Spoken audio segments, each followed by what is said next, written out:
What does it take to return to competition after having a baby? It takes toughness and grit and digging to the depths of my soul to try to get back to fitness and health, both physical and mental.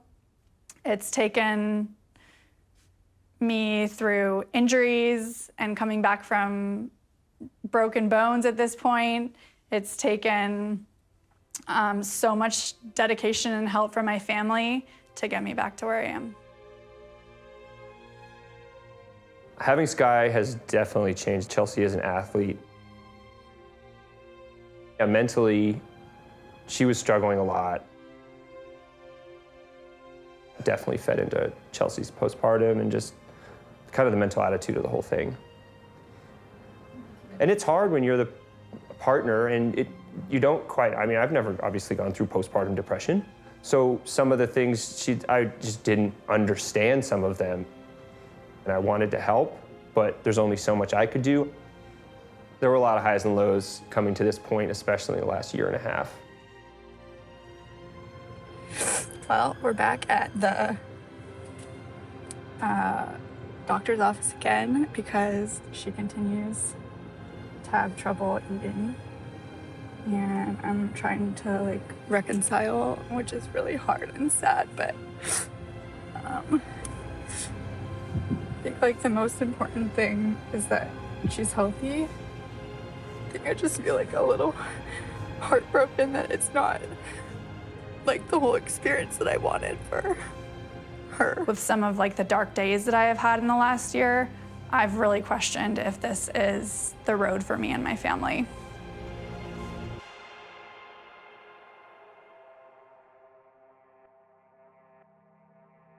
I'm a totally different person going into Collins Cup this year than I was going into Collins Cup last year.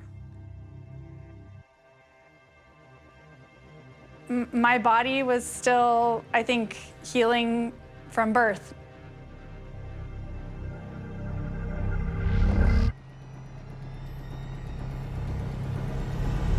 My ligaments and joints were still loose and not coming off the ground well, and I was in total survival mode.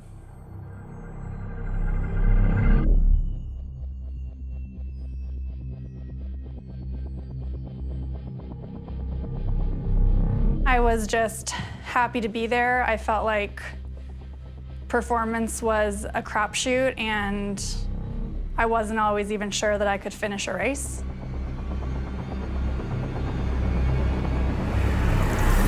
I really don't like losing. That's Emma Pallant-Brown just crossing the finish line there for match 5. We haven't seen anyone else behind her. We know Chelsea Sodaro is not that far behind, but Emma didn't give her an inch, didn't give her a chance to get back into the race on that run. And I think last year at the Collins Cup, I was saying, I'm trying to show what's possible for women or whatever, that you can have it all and you can come back from pregnancy and still compete and have the same goals or whatever. But I didn't really mean it because I was just surviving at that stage, and I had crippling anxiety and postpartum depression when I was at the Collins Cup.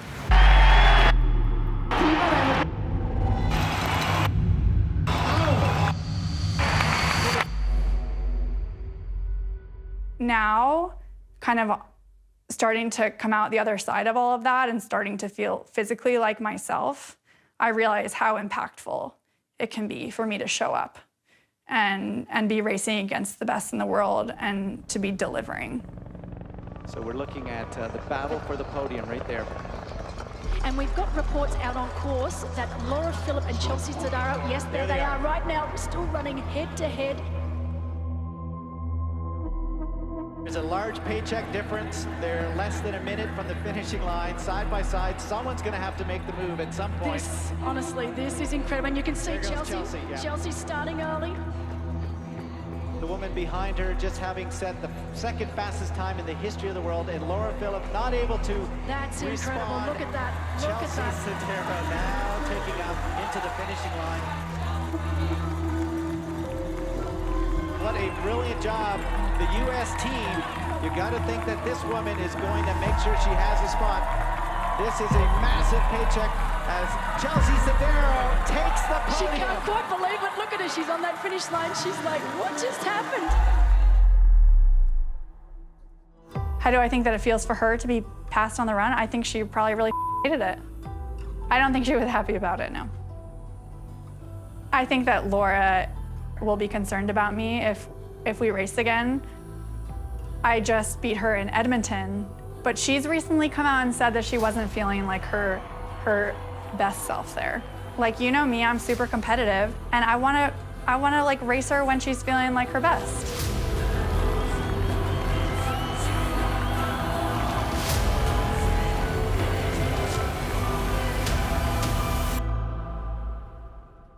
If I were to describe Chelsea in one word, as an athlete, dedicated.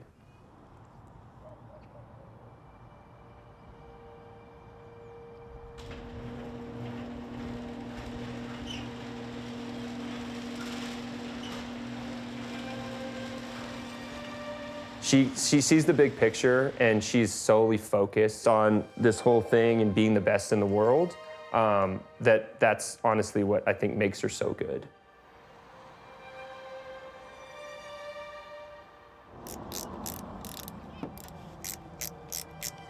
You know, I know that I was born to do this sport. I just know that I can be really great at this. And, you know, I actually had a coach a few years ago who told me that, like, you are very talented and you can have a way bigger impact than you think possible.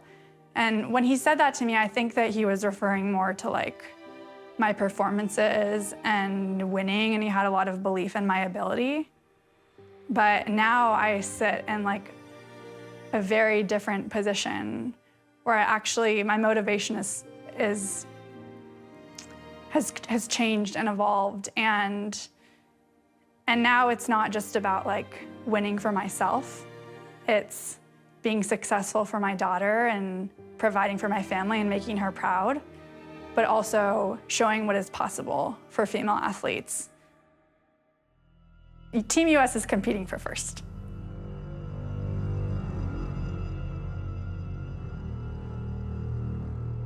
I'm excited about that race. Nothing gets me more excited than all the international athletes coming, and you're the American to stand up against them, so I'm hoping to put up a strong fight. I would love to get a second chance, and I want to make sure I show up with my A game, and I'm going to bring my mind game too this time around. We're winners. I believe that I can be a world champion. I want to match up with the best. I've said coming into it, you can't say that you're the best until you beat the best. We might not do it the first time or the second time or the third time, but we're gonna keep on coming back year after year after year until we get it done. The mental tenacity on race day, like, I'm not gonna give up. I'm gonna be there no matter what. Anything's possible. And we're gonna use whatever resources we have. My message to anyone who doubts us would be that just never underestimates the Americans. We get to come together and compete for our country. We got a lot of strong athletes. I think the US could come back and dominate. Represent something that is bigger than ourselves. Team USA, they're going to look at that 12 athletes on their team, and they're going to have incredibly high expectations. Some of the most experienced people you've ever had in the sport. I think they're going to find that little bit of extra motivation.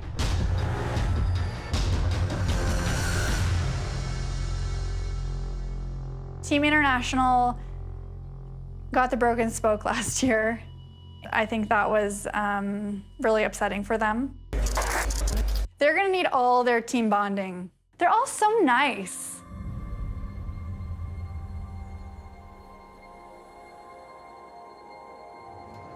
What's my story? And Ashleigh Gentle from Australia will claim the first ever PTO Canadian Open.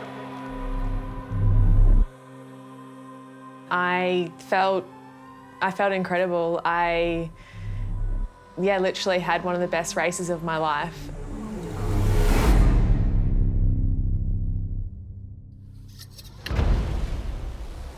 Yeah, I really saw in those weeks before the race that she was definitely ready for a big performance. On race day, when I saw her set up, I knew it could all fall into place after that. All right, here we go. It's a fantastic swim for Ashleigh. It is. Today, she's saying, hey guys, I'm here, I'm racing middle distance, and I'm going to take it to you. So I watched the swim unfold. That's Ashleigh Gentle just coming out there, I think, at the back of those 4 girls. That's a fantastic swim for her. Seeing Ashleigh Gentle here just trying to get her sleeves in, that swim skin, which she whipped off as she ran to transition. She jumped on the bike. No, she's doing exactly She's doing exactly what she... It is electric out here. She is flying. And I had the live stream up. But we are looking at the future of middle and long distance. While I was watching every single second of the broadcast. Here comes Ashleigh Gentle. She is dangerous on the run. Ashleigh as well has also made up 15 seconds on Paula Findlay's lead just in the first kilometre and a bit.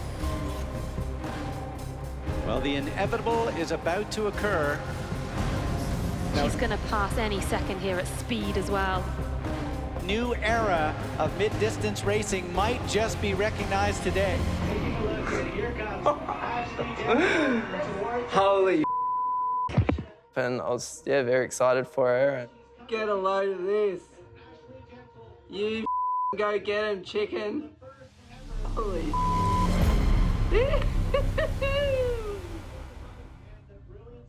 Oh my God. I didn't get to sleep until 1 or 2 a.m. It was quite a late night. I'm sure that there's quite a few people that probably didn't expect for me to win in Edmonton.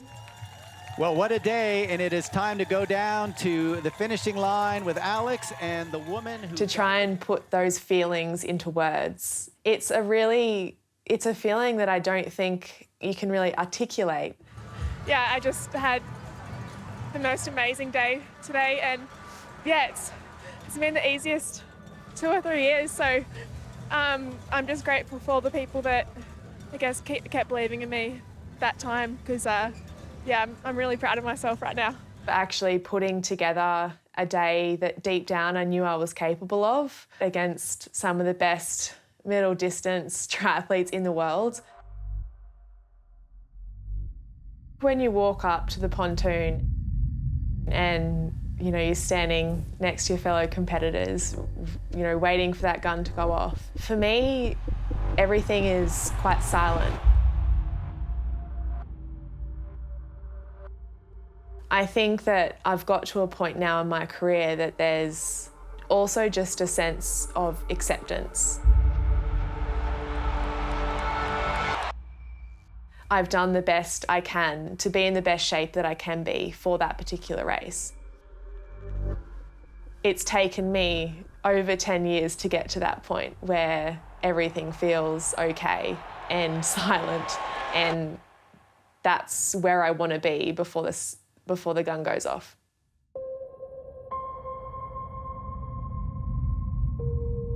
Do I fear anyone from the other teams?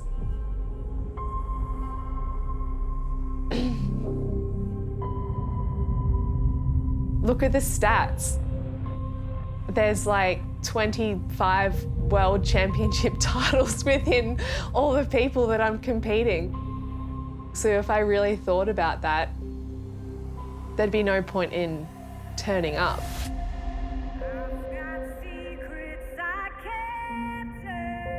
I'm prepared to step into the arena. I think that she has put her stamp on the sport, and it's going to be a big factor moving forward.